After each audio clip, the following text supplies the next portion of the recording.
بسم اللہ الرحمن الرحیم۔ جیسا کہ حج کے ایام آنے والے ہیں تو ہمیں ضروری ہے کہ حج کے فوائد کیا ہیں یہ اگر ہم معلوم کر کے رکھیں گے تو ہمیں حج کرنے کے لیے یہ چیزیں ہمیں ابھاریں گی۔ اگر ہم مستطیع ہیں تو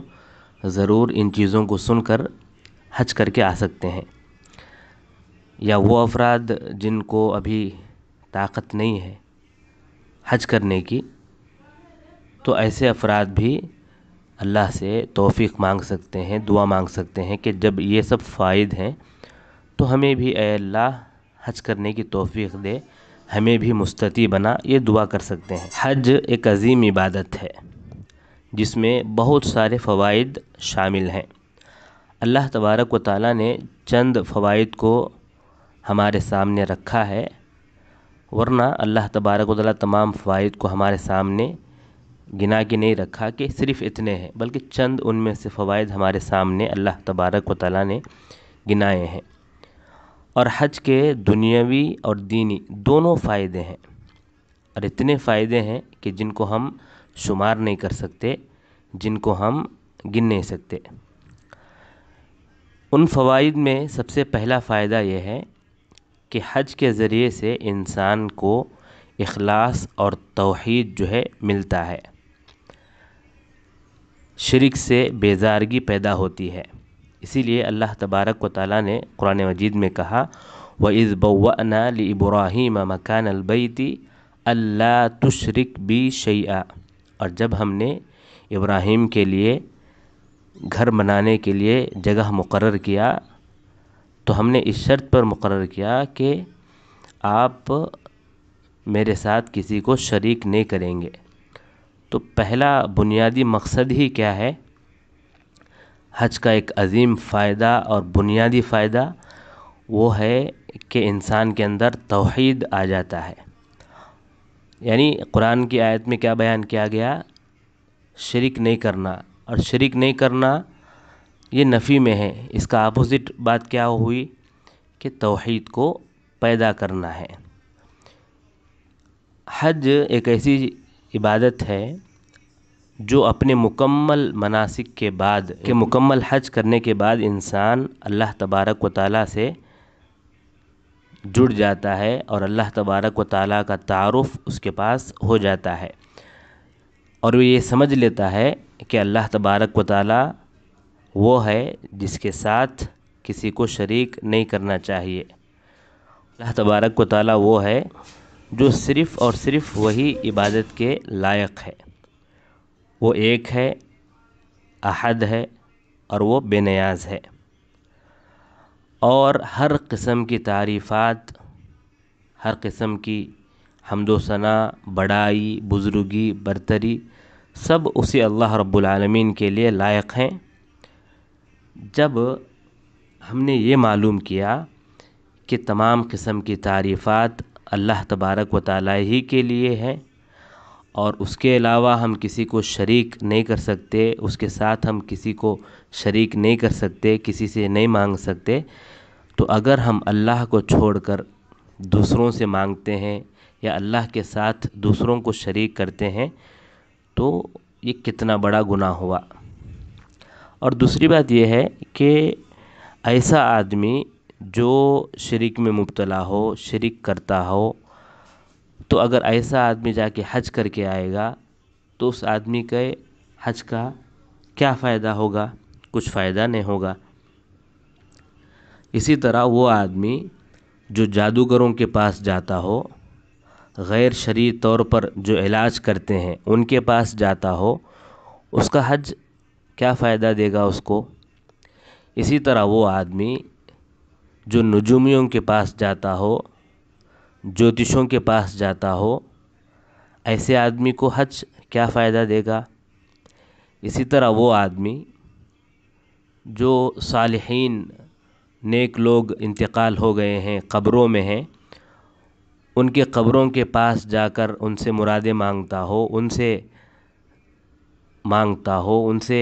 بیماری دور کرنے کی بات کرتا ہو، ایسے آدمی کو حج کرنے کا فائدہ کیا ہوگا. اسی طرح وہ آدمی جو درختوں سے برکت حاصل کرتا ہو، یا وہ آدمی جو پتھروں سے بیماری دور کرنے کی دعا مانگتا ہو، یا وہ آدمی جو تعویذیں لٹکاتا ہو، تو ان سب کے حج جو ہے کرنے کا فائدہ کیا ہوگا. لہذا شرک سے بچنا بہت زیادہ ضروری ہے، اور حج یہی ہمیں سکھاتا ہے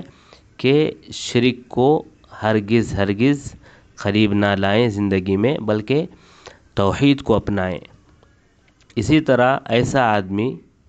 حج کرنے کے لیے جاتا ہے جو نمازوں کو چھوڑنے والا ہو، یا جو زکوٰۃ نہیں دیتا ہو، حالانکہ اس پر زکوٰۃ فرض ہے، وہ زکوٰۃ نہیں نکالتا ہو، یا وہ آدمی جو سود کھاتا ہو، جو رشوت کھاتا ہو، یا وہ آدمی جو رشتہ داری توڑتا ہو، یا وہ آدمی جو گناہوں میں ملوث ہو، ایسا آدمی حج کرنے کے لیے جائے گا تو کیا فائدہ. تو لہٰذا ان تمام چیزوں کو آدمی چھوڑے، توبہ کرے، اللہ سے معافی مانگے، سچے دل سے توبہ کرے، اس کے بعد اخلاص کے ساتھ اللہ تبارک و تعالیٰ کی رضامندی، خوشنودی حاصل کرنے کے لیے وہ حج کرنے کے لیے جائے، اس کو فائدہ دے گا. دوسرا فائدہ حج کا وہ یہ ہے کہ حج کے ذریعے سے گناہ معاف ہو جاتے ہیں اور انسان جنت کا مستحق ہوتا ہے. اللہ کے نبی صلی اللہ علیہ وسلم نے فرمایا، حدیث میں ہے، من حج فلم یرفث ولم یفسق رجع کیوم ولدتہ امہ، کہ جو آدمی حج کیا اور حج کے دوران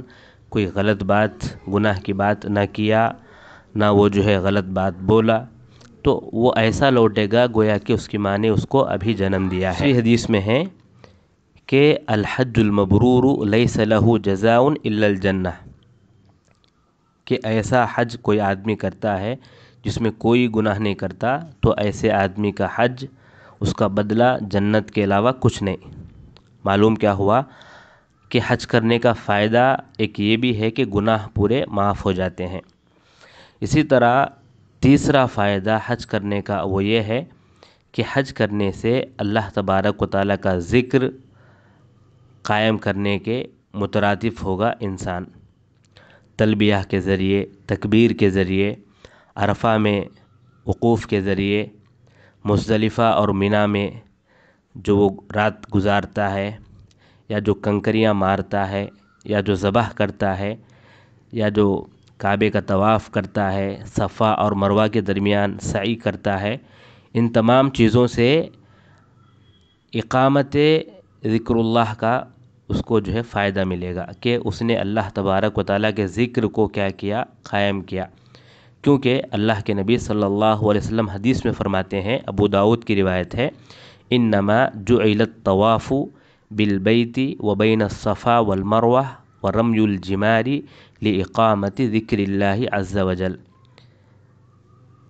کہ یہ طواف، کعبے کا طواف، صفا اور مروہ کے درمیان سعی اور کنکریاں مارنا، یہ سب کیا ہیں؟ اللہ تبارک و تعالیٰ کے ذکر کو قائم کرنے کے مترادف ہیں. معلوم کیا ہوا؟ ان تمام چیزوں کو ادا کرنا اللہ تبارک و تعالیٰ کے ذکر کو قائم کرنے کے برابر ہے. اسی طرح ایک اور فائدہ حج کا وہ یہ ہے، وہ خاص کر حجاج کے لیے ہے،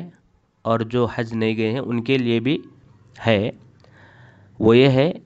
کہ آدمی جب حج کرنے کے لیے جاتا ہے تو اس کو میدان محشر کی یاد جو ہے تازہ ہو جاتی ہے. کیسے؟ اللہ تبارک و تعالیٰ نے کہا قرآن مجید میں سورہ حج میں، حج کی تمام چیزوں کو بیان کرنے کے بعد آخری میں، کہ واتقوا اللہ، اللہ سے ڈرو، واعلموا، اور جان لو، انکم الیہ تحشرون، کہ تم اسی کی طرف لوٹائے جاؤ گے، تم کو اسی کی طرف لوٹ کے جانا ہے. تو اس طرح منی میں، عرفات میں، مزدلفہ میں جو لوگ جمع ہوتے ہیں، تو یہ منظر دیکھ کر انسان کو میدان محشر یاد آ جاتا ہے. اور ایک عقلمند آدمی